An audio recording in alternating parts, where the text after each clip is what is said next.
कि एक superhit picture होती है जिसका कॉस्ट अगर 10 करोड़ हो वो 40 करोड़ कर जाए वो सुपरहिट होती है, जिसका कॉस्ट 40 करोड़ है वो 50 करोड़ करे उसको फ्लॉप बोलते हैं। Correct. So keeping the cost in mind, super Rustam was a very successful film. अभी आपने जिक्र किया था छुपा रुस्तम का।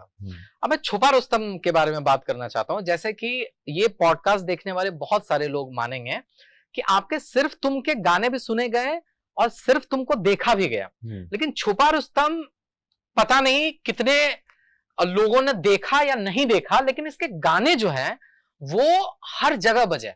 मैं आपसे जानना चाहता हूं कि गाने आपको कितने याद है, गाने के लिरिक्स आपको कितने याद है? जैसे कि एक गाना है बंगला गाड़ी झुमके कंगना, बहुत चला है वो गाना। ये आप बताइए आपको कितना याद है? आप बिलीव नहीं करोगे, जब वो पिक्चर, क्योंकि 5-6 साल पहली बात तो छुपा रुस्तम वो था वेरी, अभी क्या, जैसे मैंने आपको before we started the interview मैंने आपसे कहा था, अभी होता है कि ऑल इंडिया बिजनेस का बताते हैं, जैसे बोलते हैं per day first day collection हुई है 6 crore, first day collection 15 crore हुई है, फर्स्ट डे कलेक्शन 30 करोड़ हुई है। कोई ये पूछता नहीं है कि पीवीआर में कितनी हुई है या बिहार में कितनी हुई है या लखनऊ में कितनी हुई है।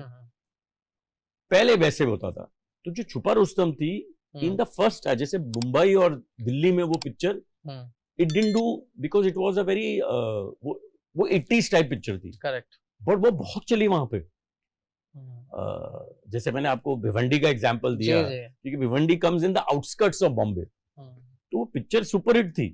बट लोगों को आज भी इतना नहीं पता कि छुपा रुस्तम ने कीपिंग द कॉस्ट, क्या होता है कि एक सुपरहिट पिक्चर होती है जिसका कॉस्ट अगर 10 करोड़ हो वो 40 करोड़ कर जाए वो सुपरहिट होती है, जिसका कॉस्ट 40 करोड़ है वो 50 करोड़ करे उसको फ्लॉप बोलते हैं। So keeping the cost in mind, Chhupa Rustam was a very successful film. कितने बजट में बनी थी, कुछ आइडिया याद नहीं है, बट उस जमाने में 6-7 करोड़ लगते थे पिक्चर बनाने के लिए, 90s की बात है। But it took a long time and उसमें Mamta Kulkarni was there, great cast, Manisha Koirala थे, राज बब्बर जी थे इसमें, एंड या इट वाज इस गाने अजीज सेजावल का। अजीज सेजावल, और वो एक स्क्रिप्ट है वो कभी फेल नहीं हुई है, जो डबल रोल होता है। Double role, yes. जैसे को तैसा भी हिट हुई थी, राम और श्याम भी चली थी, सीता और गीता भी चली थी। जब भी नहीं, मैं बोल रहा हूँ कि वो एक होता है, वो जो दूसरा आता है, एक सॉफ्ट आदमी होता है और फिर एक जो होता है, उस टाइप की फिल्म आज तक कभी नहीं,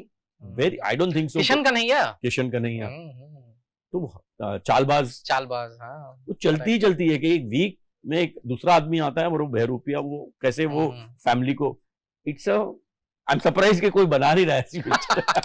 नहीं सर, मैंने बता दिया, अभी हमको ही बनानी चाहिए सर। छुपा रुस्तम का गाना है सर, बंगला गाड़ी झुमके कंगना, सब दे देना उसको सजना, आग लगे यौवन को, दिल मत देना मेरे सौतन को। इसके बीच का एक लाइन है सर जो कि बहुत फनी मेरे को लगता था, बचपन में मैं सुनता था तो भी फनी लगता था सर, कि गाना चल रहा है, बीच में आता है होटल में खाता है खाना, छोड़ के घर के भोजन को, दिल मत देना मेरे सौतन को। तो क्या ये सब तुकबंदी के लिए था कि मतलब क्या था? विदाउट देखो इसमें आप देखो, यही बात है कि आप 30 साल के बाद इसके बारे में पूछ रहे हो, तो दैट लाइन इज बेसिकली कि you have a wife at home and you are going out, तो वही मतलब यही था। बट इट दिस उसको फनी वे में उन्होंने वो कर दिया। राइट। इस गाने को मतलब शूट करने के समय और क्या था, मतलब ये सब गाने जब बन रहे थे या जब गाना आप शूट कर रहे थे? आप बिलीव नहीं करोगे, as a newcomer, because मेरी 5 पिक्चरों की शूटिंग साइमल्टेनियसली हो रही थी। प्रेम, राजा, कर्तव्य, बेकाबू और छुपा रुस्तम। अच्छा, छुपा रुस्तम भी उस वक्त की थी। वो मैं बोला ना 5-6 साल डिले हो गई। तो आप बिलीव नहीं करोगे, मैं 2 शिफ्ट कर रहा था।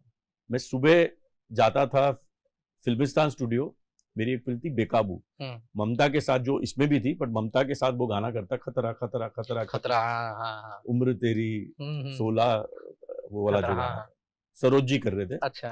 तो 6 बजे तक वहां पे शूटिंग करता था और 6 बजे वहां से निकलता था, फिल्मालिया जाता था। वहां पे चिनी प्रकाश जी थे और मैं फिर ये गाने करता था। तो कहाँ सोचने का टाइम मिलता था, वर्किंग 13-14 आवर्स एंड दोनों हिट गाने, Saroj ji at the peak, चिन्नी प्रकाश एट हिज पीक, जुम्मा चुम्मा इतना बड़ा हिट हुआ था। सरोज जी तो ऐसा आइकॉन, मतलब nobody like her for me. मेरे तो आई एम फॉर्चुनेट कि मेरे इतने गाने उन्होंने किए हैं, सारे राजा के गाने किए, कर्तव्य के गाने किए, इसमें भी किए, बहुत ही मतलब iconic Saroj ji is been.